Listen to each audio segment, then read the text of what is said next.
Hey, Steve here from the Illinois Recording Studio again. Hey, I got one of my favorite things here right now, and it is a one-owner kit. And this is a WFL one-owner kit. WFL means William F. Ludwig.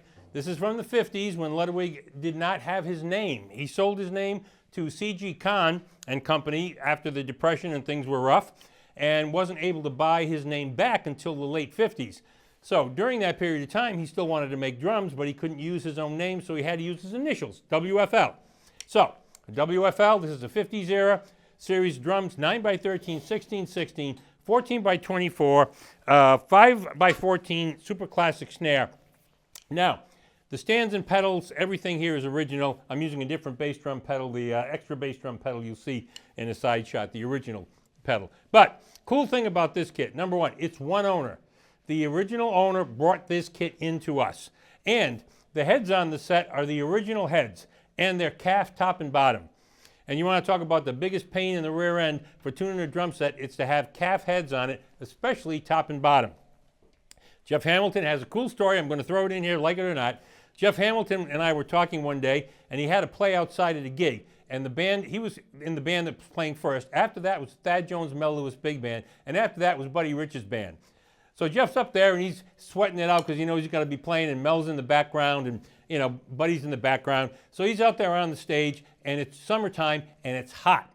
And the drum heads, he's got calf top and bottom, and the drum heads, he's struggling like crazy to try to keep things in tune. Meanwhile, worrying about Mel and Buddy being back there. Goes off the stage, Mel looks at him and says, "What were you doing out there?" And he said, "Well, you know, Mel, calf." And Mel looks at him and says, "Only on the top."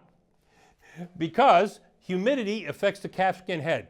Too much humidity, it's low, the head expands and gets low, low sound. If it's dry, like wintertime, it gets very tight, high pitched.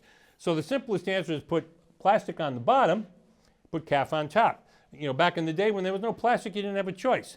The beautiful thing about calf, even if calf is just on top, there's a certain warmth that comes out of those shells that does not come out of a plastic shell at all. It's impossible to get it.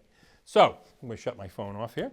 So, I'm going to stop talking, but I'm going to give you a demo of this kit. We're going to sell it as you see it here. The cymbals are not part of the sale, but the stands and pedals have to go with the kit. It's the only way we'll sell it. And if you're wondering in the pictures, what is this thing over by there? That is an early version in the 50s. They had an internal muffler for the bass drum.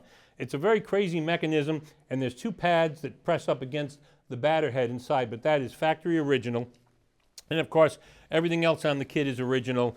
It is missing the tone control on the snare drum, and I think we might have one in back that we can put in there. But anyway, other than that, these are, of course, mahogany, poplar, mahogany, 3-ply shells from Ludwig, and the drums are killing. So, I'm going to do a little playing on it. Calf heads, even though they're thicker than like a coated ambassador, there's great sensitivity that comes out of the drums and a great warmth.